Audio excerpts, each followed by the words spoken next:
खबर के साथ पीएमसी बैंक घोटाला मामले से जुड़ी यह खबर है, जिसमें संजय राउत की अहलिया को ईडी ने सम्मन जारी किया है। 11 जनवरी को पूछताछ के लिए हाजिर होने को कहा है। आपको बताएं कि 4 जनवरी को वर्षा राउत से पूछताछ हो चुकी है।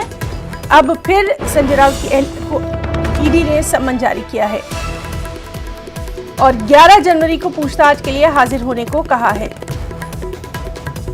पीएमसी बैंक घोटाला मामला, संजय राउत की अहलिया वर्षा रावत को ईडी ने सम्मन जारी किया है। और चलिए सीधे रुख करेंगे हमारे साथी अमित राय का। अमित, आपसे जानना चाहेंगे, संजय रावत की जो अहलिया हैं उनको ईडी ने एक बार फिर से सम्मन जारी किया है। हालांकि 4 जनवरी को वर्षा रावत से पूछताछ हो चुकी है। देखिए, निश्चित तौर पे ये 5वां सम्मन है। उसके पहले जब 3 सम्मन भेजे गए थे तो वो नहीं आई थी, स्वास्थ्य कारणों का हवाला दिया गया था। फिर 5 तारीख को बुलाया गया था, लेकिन मीडिया से बचने के लिए एक दिन पहले उन्होंने अर्जी दी कि मैं 4 तारीख को आना चाहती हूँ, और 4 तारीख को पहुंची। लगभग 3 घंटे उनसे पूछताछ हुई और जिस तरह से पैसों और ट्रांजेक्शन 55 लाख रुपए का हुआ था प्रवीण राउत की पत्नी के अकाउंट से उनके अकाउंट में, उसके उन्होंने दस्तावेज दिए और बहुत सारे सवालों के जवाब दिए। लेकिन कुछ सवालों के जवाब में जो हमारे सूत्र बता रहे हैं कि वो सही तरीके से नहीं दे पाई है, और ईडी जो प्रशासन है, जो अधिकारी हैं ईडी के, वो उनके जवाबों से संतुष्ट नजर नहीं आ रहे थे, जो हमारे सूत्र बता रहे हैं। इसी के मद्देनजर जो है उनको 11 जनवरी को जो है पूछताछ के लिए फिर बुलाया गया, एक और सम्मन भेजा गया है।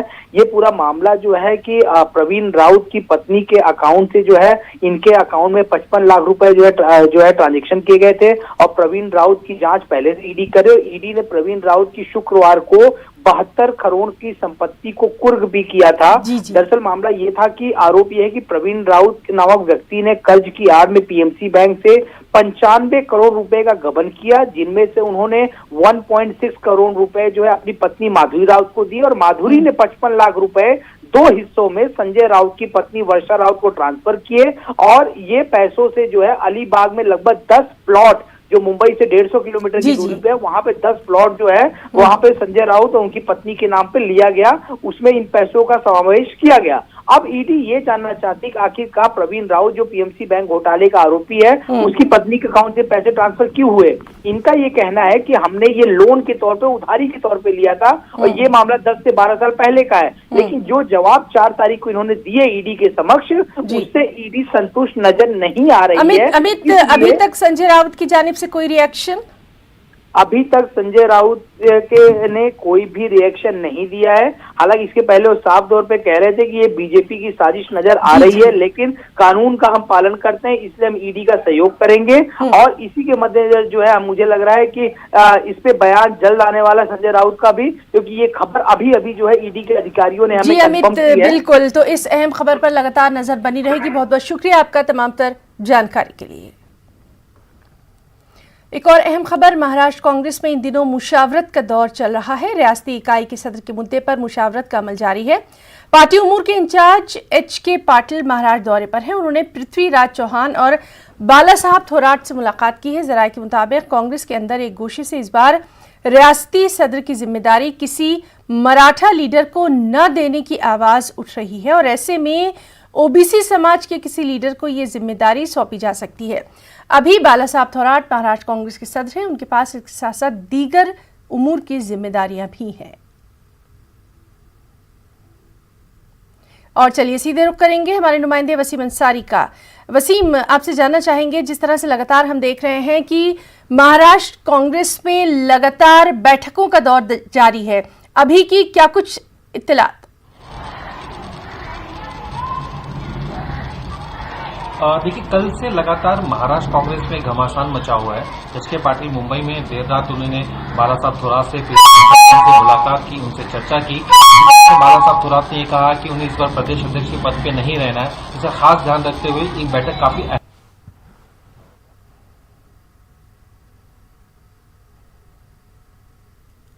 जी पार्टी लगातार जो कांग्रेस के बड़े नेता हैं उनके साथ चर्चा कर रहे हैं, उनसे मुलाकात कर रहे हैं। जो कांग्रेस के बड़े नेता हैं उनके साथ चर्चा कर रहे हैं, उनसे मुलाकात कर रहे हैं। करीब 4 बजे सभी जो विधायक है कांग्रेस के उनके साथ बैठक होने वाली है। इस बैठक में भी उनकी राय ली जाएगी कि इस बार किस तरह से अध्यक्ष चुना जाए, क्योंकि हमने देखा कि इससे पहले मराठा समाज के कई लोग अध्यक्ष बन चुके हैं, लेकिन लगातार जिस तरह से ओबीसी आंदोलन चल रहा है तो ऐसे वक्त में ये भी मांग उठने लगी है कि इस बार जो अध्यक्ष चुना जाए ओबीसी समाज से चुना जाए, क्योंकि लगातार ओबीसी समाज इस बात को लेकर नाराज है कि जो मराठा आरक्षण दिया गया है वो कहीं ना कहीं ओबीसी समाज के आरक्षण के अंदर से दिया जा रहा है, जिसे लेकर नाराजगी है। तो उनके आरक्षण नहीं कम होने चाहिए, इसे लेकर पूरे महाराष्ट्र में लगातार ओबीसी समाज का आंदोलन शुरू है। ऐसे वक्त में ओबीसी समाज का अगर यहाँ पे अध्यक्ष दिया जाता है तो कहीं ना कहीं पार्टी को इसका फायदा होगा, इसका ख्याल रखा जा रहा है। तो जो बड़े नाम सामने आ रहे हैं उनमें से राजू सातव, नाना पटोले जो विधानसभा के अध्यक्ष हैं, और साथ ही विजय वट्टीवार जो महाराष्ट्र में मंत्री भी हैं। तो ये 3 नाम काफी आगे चल रहे हैं कि इन तीनों नामों में से किसे महाराष्ट्र का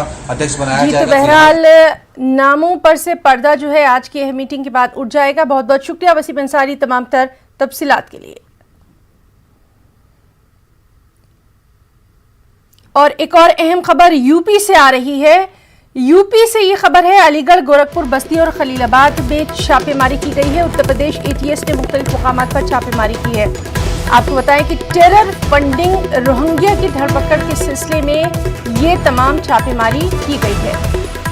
अलीगढ़, गोरखपुर, बस्ती और खलीलाबाद उत्तर प्रदेश एटीएस ने ये छापेमारी की है। टेरर फंडिंग और रोहिंग्या की धरपकड़ के सिलसिले में ये छापेमारी की गई है, इस तरह की इत्तलात आई। और चलिए सीधे रुख करेंगे लखनऊ का। हमारे साथ मौजूद है हमारे नुमाइंदे तारिक कमर। तारिक कमर, आपसे जानना चाहेंगे, अलीगढ़, गोरखपुर, बस्ती और खलीलाबाद ये नाम सामने आ रहे हैं, काफी अहम मामला इसको समझा जा रहा है, खासतौर से टेरर फंडिंग का नाम आने के बाद।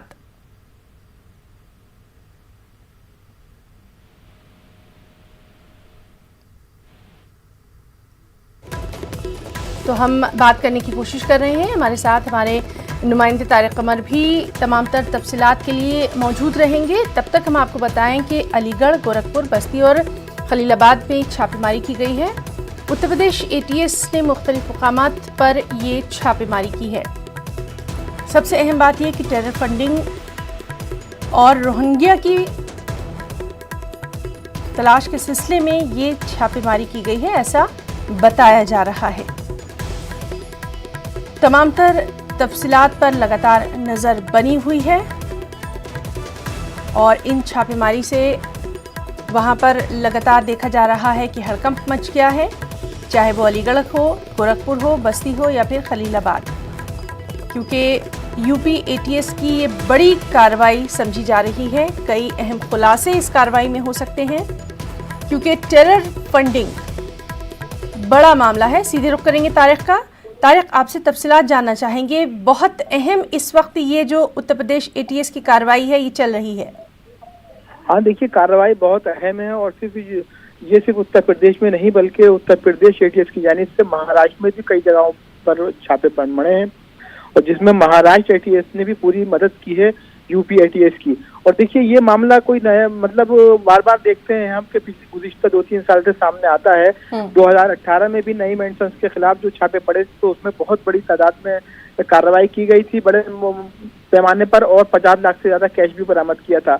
और देखिए, ये जो टेरर फंडिंग का मामला है इसको मुख्तलिफ अंदाज से देखा जाता है और इस मामले में सरकार जो है बहुत संजीदा है और जाहिर है कि दहशतगर्दी के खिलाफ जो कार्रवाइयाँ की गई हैं उस पस मंजर में अगर इसको देखें तो ये एक बड़ा सख्त कदम है हुकूमत का और हर मुमकिन कोशिश की जाती है कि कहीं ना कहीं जहां से भी ये फंडिंग के मामले सामने आ रहे हैं उन लोगों को गिरफ्त में लिया जाए और उनके खिलाफ सख्त कार्रवाई की जाए। देखिए, अभी हालांकि एटीएस ने भी गोरखपुर के ताल्लुक से कोई बयान जारी नहीं किया है, ताहम इतना जरूर है कि आज 5 बजे बाकायदा तौर पर एटीएस की प्रेस कॉन्फ्रेंस रखी गई है जिसमें ये पूरा मामले को वाज़ेह कर दिया जाएगा, मुनकशिफ हो जाएंगी तमाम चीजें कि कहाँ कहाँ कार्रवाई हुई है, किन किन लोगों की गिरफ्तारी हुई है और 5 बजे के बाद ही मंजरनामा साफ होगा। लेकिन इतना जरूर है कि कार्रवाई 5 अदद में उत्तर प्रदेश की हुई है और महाराष्ट्र में भी कई मुकामात पर की गई है। अब देखना यही है कि किस अंदाज से सूरत हाल बदलती है ना।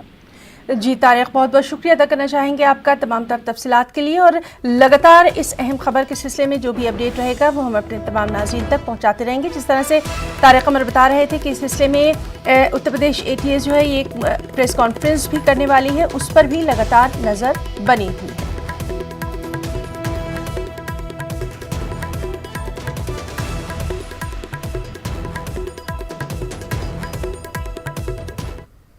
कोरोना वबा के दौरान बाहमी इमदाद और इन्हिसार का जज्बा मुस्तहकम हुआ है। मुल्क इस वबा से मुत्तहिद होकर मुकाबला कर रहा है। टीकाकारी के ऐलान के बाद हम बेहतर ताउन करें जिससे हम कोरोना को मात देने की जानिब कदम बढ़ा सकें। नेटवर्क 18 इस मुहिम में हर कदम पर आपके साथ रहेगा। जब तक सभी महफूज नहीं तब तक कोई महफूज नहीं होगा। इसी सोच की बुनियाद पर हमारी मुहिम संजीवनी का मकसद ये यकीनी बनाना है कि वैक्सीन पाना सभी हिंदुस्तानियों का हक है।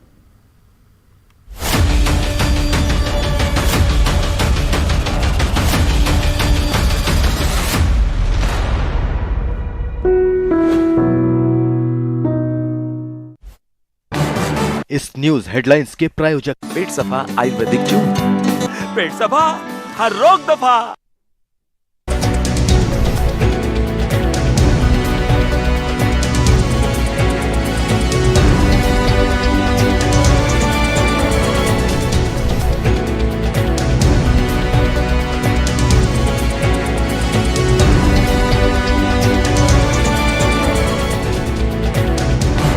इस न्यूज हेडलाइंस के प्रायोजक पेट सफा आयुर्वेदिक चूर्ण, पेट सफा हर रोग दफा। इंग्लिश में मना कर देते हैं। फूफड़ के मौसा के बेटे के इंडिया पर भैया राम राम नमस्कार। बाहर ना जाना, कुछ बता रहे हैं, कुछ चेता रहे हैं। आपने लॉकडाउन के दौरान देखा कि हम क्या कर रहे हैं। कोरोना काल में लोग एक दूसरे को समझा रहे हैं। बड़े बड़े लोग वीडियो बना रहे हैं। आप गाना जानते हैं तो गाइए या फिर अपना हुनर दिखाइए। वीडियो बनाइए और हम तक पहुंचाइए और घर बैठे बनिए स्टार।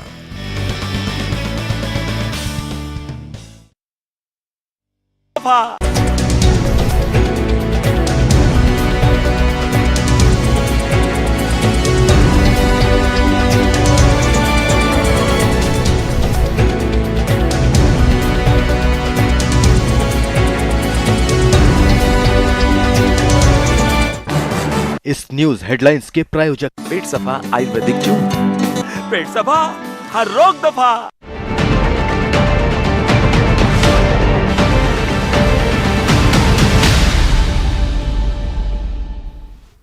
एक और अहम खबर, यूपी और उत्तराखंड में तब्दीली मजहब के खिलाफ वज़ा किए गए कानून की आईनी हैसियत को चैलेंज करने वाली अर्जी पर सुप्रीम कोर्ट में आज समाअत हुई। अदालत ने कानून पर रोक लगाने से इनकार किया है। उसने उत्तर प्रदेश और उत्तराखंड हुकूमत को नोटिस जारी किया है और 4 हफ्तों के अंदर इस पर जवाब देने को कहा है। उत्तर प्रदेश और उत्तराखंड में लव जिहाद कानून 2020 को चुनौती देने वाली याचिका पर सुप्रीम कोर्ट में आज अहम सुनवाई हुई। याचिकाकर्ता की तरफ से सुप्रीम कोर्ट में कहा गया कि उत्तर प्रदेश और उत्तराखंड सरकार के द्वारा बनाया गया कानून धार्मिक और सम्मान से जीने के मौलिक अधिकारों का हनन करता है। लिहाजा सुप्रीम कोर्ट इस पूरे मामले को सुने और इस कानून पर रोक लगाए। फिलहाल सुप्रीम कोर्ट इस पूरे मामले पर दोनों राज्यों के कानून की समीक्षा करने के लिए तैयार हो गया है और अब सुप्रीम कोर्ट इस कानून को परखेगा। फिलहाल सुप्रीम कोर्ट ने इस कानून पर रोक लगाने से मना कर दिया है, लेकिन सुप्रीम कोर्ट ने उत्तर प्रदेश सरकार और उत्तराखंड सरकार को नोटिस जारी कर 4 हफ्ते में जवाब तलब किया है। कैमरामैन दीपक बिष्ट के साथ सुशील पांडे, न्यूज़ 18, दिल्ली। दिल्ली में फर्क़ेवाराना फसादात की जांच कर रहे 4 पुलिस अफसरों का प्रमोशन कर दिया गया। हालांकि तरक्की देने के लिए उनकी बारी अभी नहीं आई थी। फसादात के मामलात की जांच कर रही 6 टीमों के सरबराहों से कहा गया था कि वो फसादात की जांच में गैर मामूली कारकर्दगी का मुजाहरा करने वालों के नाम सौंपें। डीसीपी स्पेशल सेल को 6 नाम मौसूल हुए थे, जिनमें से 2 को पहले दूसरे केसों में आउट ऑफ टर्न प्रमोशन मिलने वाला था। इसलिए अब 4 पुलिस अफसरों को इनाम दिया गया है। दिल्ली पुलिस स्पेशल सेल के 4 अफसरान 21 अहम मुलजमान की गिरफ्तारी में शामिल थे। उमर खालिद, जामिया कोऑर्डिनेशन कमेटी की मीडिया कोऑर्डिनेटर सफूरा जरकर और पिंजरा तोड़ की दिव्यांगना कलिता और नताशा नाल को गिरफ्तार करने के मामलात में भी मज़कूरा 4 अफसरान शामिल रहे हैं।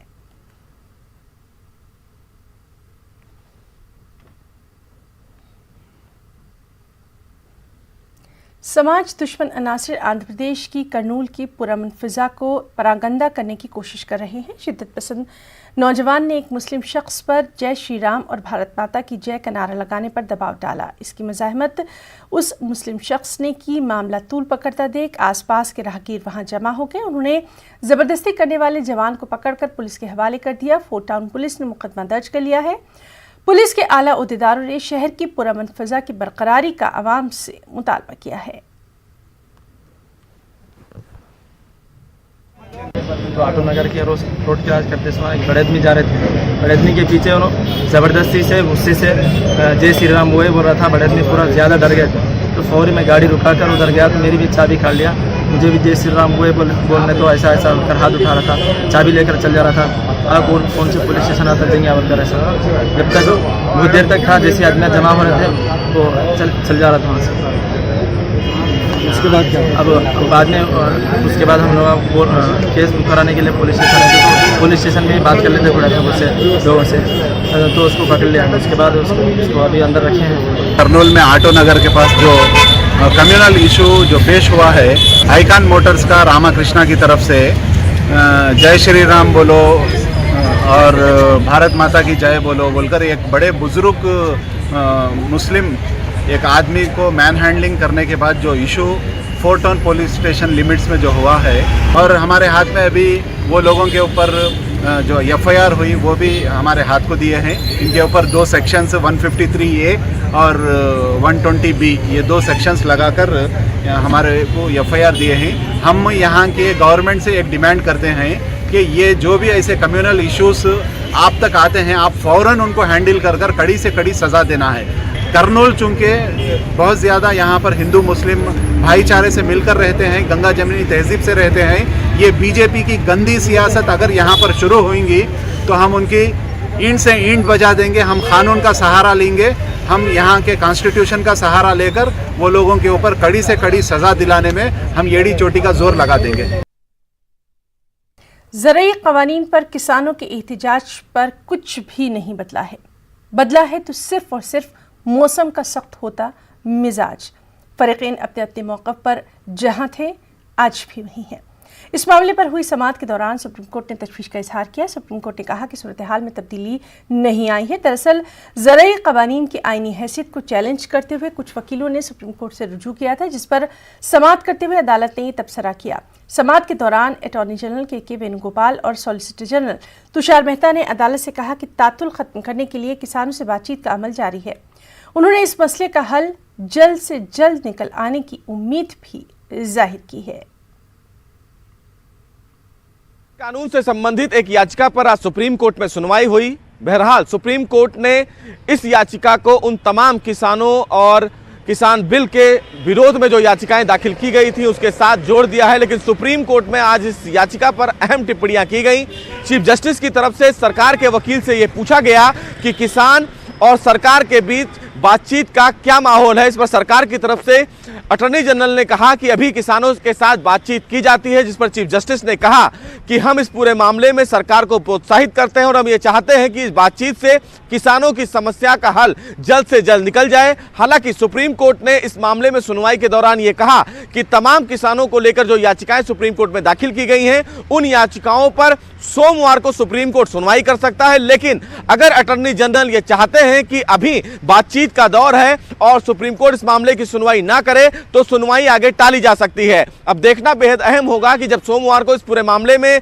सुप्रीम कोर्ट अगर इस याचिका को सुनवाई के लिए लिस्ट करता है तो क्या सुप्रीम कोर्ट इस मामले की सुनवाई करता है या फिर उसको आगे टाल देता है। लेकिन सुप्रीम कोर्ट ने कहीं ना कहीं सरकार के द्वारा जो पहल की जा रही है किसानों के साथ बातचीत करने का, उसको कहीं ना कहीं प्रोत्साहित और अच्छी तरफ से कदम उठाते हुए माना है। कैमरामैन दीपक बिष्ट के साथ सुशील पांडे, न्यूज़ 18 दिल्ली। और अब कुछ खबरें वादी कश्मीर में हो रही बर्फबारी के ताल्लुक से भी।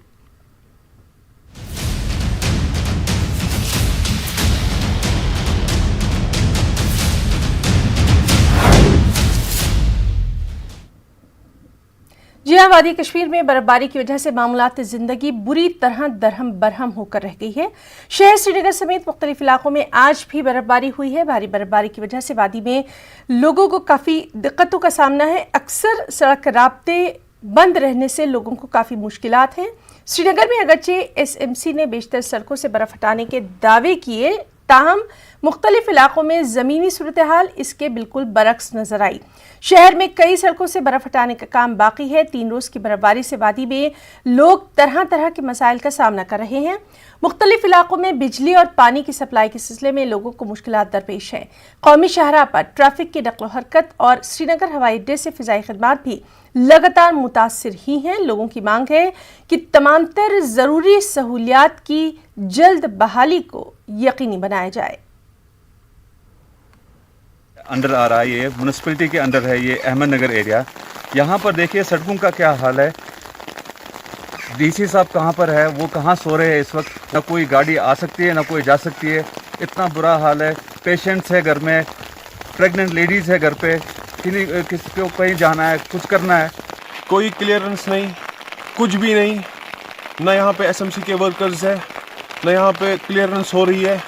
हालांकि यहाँ पे कई घरों में बीमार है, हमारे घर में भी अभी बीमार है और हम गाड़ी बाहर नहीं निकाल सकते। सड़कें लगातार यहाँ पे ब्लॉक्ड हैं। यहाँ पे लोगों को अपनी मंजिलों की तरफ जाने में काफ़ी दुश्वारियाँ पेश आ रही हैं। हालांकि ज़िला इंतज़ामिया का कहना है कि वो सड़कों से बर्फ़ हटा रहे हैं, लेकिन ताहम जो ज़मीनी सूरत हाल है वो कुछ और ही बयान कर रही है। हमने लोगों से बात की, यहाँ पे उनका कहना था कि जो श्रीनगर शहर में बेशतर सड़कें जो हैं वो बर्फ़ से अभी भी ढकी हुई हैं और वहाँ पर बर्फ़ को नहीं हटाया गया है। लोगों को काफ़ी मुश्किलात का सामना करना पड़ रहा है। तो बिजली का निज़ाम है वो भी पूरी तरह से ठप हो गया है। पिछले 3 रोज से कई इलाकों में बिजली नहीं है और कई जगहों पे हमने देखा कि जो पोल्स हैं वो पोल्स सड़कों के बीच में गिर के आए हैं।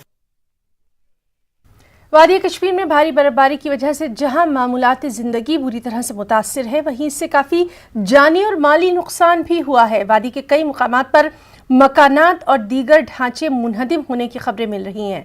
उधर श्रीनगर के टेंगापुरा इलाके में भी एक मकान के मुनहदिम होने की इत्तला है। इस सिलसिले में एक वीडियो भी मंजर आम पर आए हैं। इस पर साफ देखा जा सकता है कि एक नए तामीरशुदा नजर आ रहे मकान की छत और ऊपरी मंजिल मुनहदिम हो गई है। मकान को काफ़ी नुकसान पहुंचा है।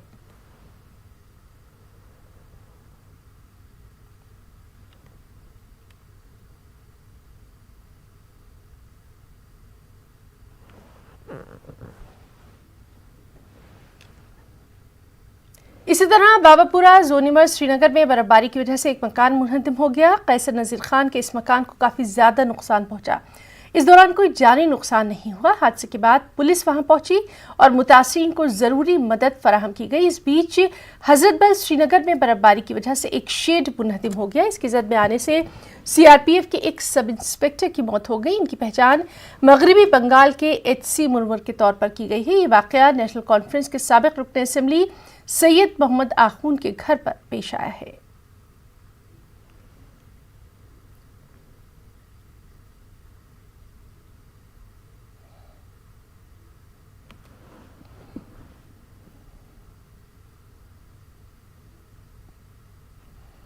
नाज़रीन, जम्मू कश्मीर के अक्सर इलाकों में बर्फबारी से लोगों को सख्त मुश्किलात दरपेश है। न्यूज़ 18 उर्दू की हमेशा से ये कोशिश रही है कि हम लोगों और हुक्काम के बीच एक पुल का काम करें।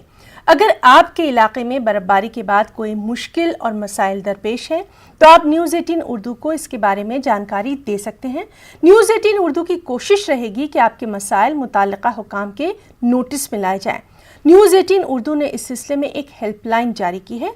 स्क्रीन पर नजर आ रहे हेल्पलाइन नंबर पर आप अपनी शिकायत या कोई भी मसाइल के बारे में व्हाट्सएप के जरिए जानकारी दे सकते हैं। मुल्क में कोरोना की नई किस्म के मामलों में रोज बरोज इजाफा हो रहा है। आज 13 नए मामलों की तस्दीक हुई है। इस तरह नई किस्म से यानी नई स्ट्रेन से मुतासिर होने वालों की तादाद 71 तक जा पहुंची है। इन्हें आइसोलेशन में रखा गया है। इनके राब्ते में आने वालों को भी क्वारंटीन कर दिया गया है।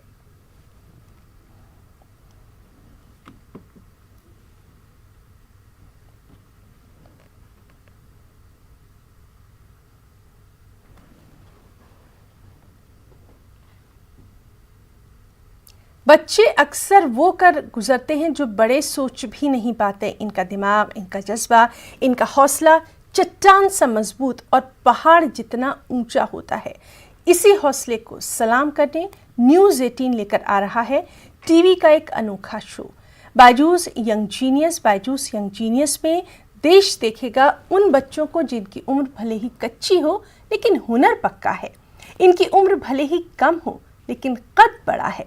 किसी भी शहर, कस्बे या महानगर में रहने वाले ये बच्चे अपने दिमाग से, अंदाज से दुनिया को दंग कर देंगे।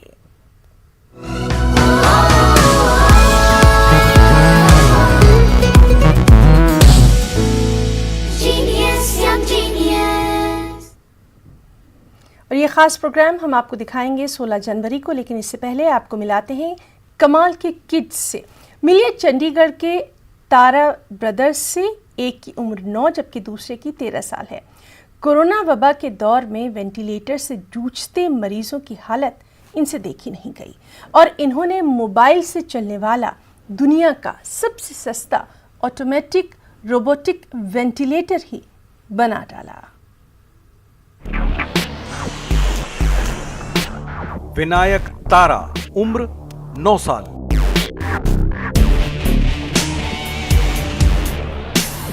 कार्तिक तारा, उम्र 13 साल। दो भाइयों ने कोरोना को मात दी अपने जीनियस दिमाग से। कोरोना लॉकडाउन के चलते जब दुनिया पर ताला पड़ा था, उस वक्त तारा ब्रदर्स के दिमाग एक खास रोबोट को शक्ल दे रहे थे। ये रोबोट है मोबाइल ऐप और वाईफाई से चलने वाला ऑटोमेटिक वेंटिलेटर, जिसकी कीमत है सिर्फ 1560 रुपए। ये शायद दुनिया का सबसे सस्ता ऑटोमेटिक वेंटिलेटर है। ये वेंटिलेटर बहुत ही ज़्यादा इजी था और थोड़ी बहुत समझनी पड़ी, जैसे वाईफाई मॉड्यूल, उसके कनेक्शंस कैसे करने हैं, वो सब कुछ। तारा ब्रदर्स को मदद मिली उनके पिता ललित और कोडिंग टीचर अक्षय की। उनके पिता ललित आज भी वो दिन नहीं भूलते जब दोनों भाई वेंटिलेटर की कमी से बेहाल होते कोरोना मरीजों की मदद को आगे आए। पिता ने आइडिया दिया कि क्यों ना उनके लिए सस्ते वेंटिलेटर बनाए जाएं। ये साल लॉकडाउन में बना था और ये जो मेटल के पीसेस हैं, ये हम वेल्डिंग शॉप पे गए, उनका थोड़ा सा शटर खोल के अंदर जाके सारी वेल्डिंग करी थी। फिर बच्चों के कोडिंग टीचर अक्षय ने कोडिंग के कुछ टिप्स दिए। फिर क्या था, दोनों भाई जुट गए और सिर्फ 5 दिन में ये आविष्कार कर डाला। They created a ventilator जो मोबाइल ऐप तो ऑपरेट हो रहा है and it can be operated from anywhere in the world, मतलब इवन इन मॉनिटर किया जा सकता है। तारा ब्रदर्स का ऑटोमेटिक वेंटिलेटर वाईफाई की मदद से दुनिया के किसी भी कोने से चलाया जा सकता है। इसमें कार की बैटरी का इस्तेमाल किया गया है। दोनों भाई अब इसे पेटेंट करवाने की तैयारी में है और अब उनके तेज दिमाग में शक्ल ले रहा है एक खास ड्रोन और कोविड अस्पतालों में मरीजों को खाना खिलाने वाला रोबोट। नेत्रहीनों के लिए भी दोनों ने सोशल डिस्टेंसिंग रखने वाला एक खास चश्मा बनाया है। सच ही तो है, हुनर उम्र का मोहताज नहीं होता।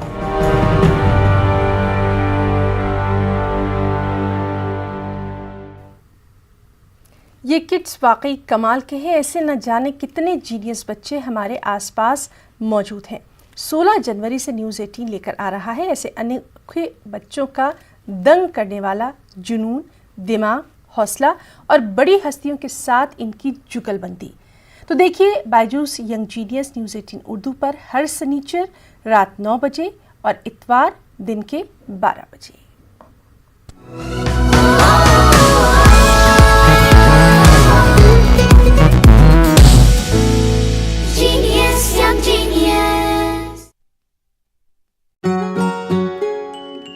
स्कूल जहाँ सिर्फ पढ़ाई नहीं होती,